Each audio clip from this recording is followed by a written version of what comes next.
ഒറ്റപ്പാലം കണ്ണിയമ്പുറത്ത് അടച്ചിട്ട വീട് കുത്തി തുറന്ന മോഷണം. 8.5 പവൻ സ്വർണ്ണാഭരണങ്ങളും 48 ഗ്രാം വെള്ളി ആഭരണങ്ങളും 3000 രൂപയും മോഷ്ടിച്ചു.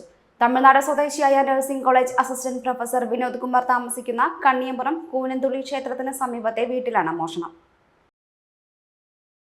കണ്ണിയമ്പുറത്തെ സ്വകാര്യ നഴ്സിംഗ് കോളേജിലെ പ്രൊഫസറാണ് വിനോദ് കുമാർ. വിനോദ് കുമാറും കുടുംബവും ജോലി ഉപേക്ഷിച്ച് തമിഴ്നാട്ടിലേക്ക് മടങ്ങാനുള്ള ഒരുക്കത്തിനിടെയാണ് കവർച്ച. ഇതിന്റെ ഭാഗമായി കഴിഞ്ഞ 30-ന് കുടുംബം തമിഴ്നാട്ടിലേക്ക് പോയതായിരുന്നു. പിന്നീട് ബുധനാഴ്ച രാത്രി വീടൊഴിയുന്നതിനായി കണ്ണിയമ്പുറത്തെത്തിയപ്പോഴാണ് മോഷണം ശ്രദ്ധയിൽപ്പെട്ടത്. കിടപ്പുമുറിയിലെ അലമാരയും അകത്തെ അറയും പൊളിച്ചാണ് സ്വർണം, വെള്ളി ആഭരണങ്ങൾ മോഷ്ടിച്ചത്. പേഴ്സിലായിരുന്നു 3000 രൂപ. കവറിൽ സൂക്ഷിച്ച നിലയിലായിരുന്ന 3.5 പവന്റെ സ്വർണ്ണാഭരണമാണ് സുരക്ഷിതമായി അവിടെയുള്ളത്. ഒരു ബ്രേസ്ലെറ്റ്, 3 മാലകൾ, കമ്മൽ തുടങ്ങിയ സ്വർണ്ണാഭരണങ്ങളാണ് നഷ്ടമായത്. അലമാരയ്ക്കകത്തെ വസ്ത്രങ്ങളും മറ്റു സാധനങ്ങളും വലിച്ചുവാരിയിട്ട നിലയിലായിരുന്നു.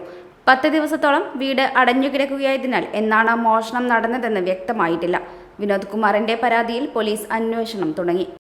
ആരോഗ്യത്തോടെ ഇരിക്കാം, മികച്ച പരിചരണം ഞങ്ങളുടെ ഉറപ്പ്. Shoranur medical trust, Shoranur. Dot view news. കാഴ്ചകളാണ് ലോകം, കണ്ടു തുടങ്ങുക.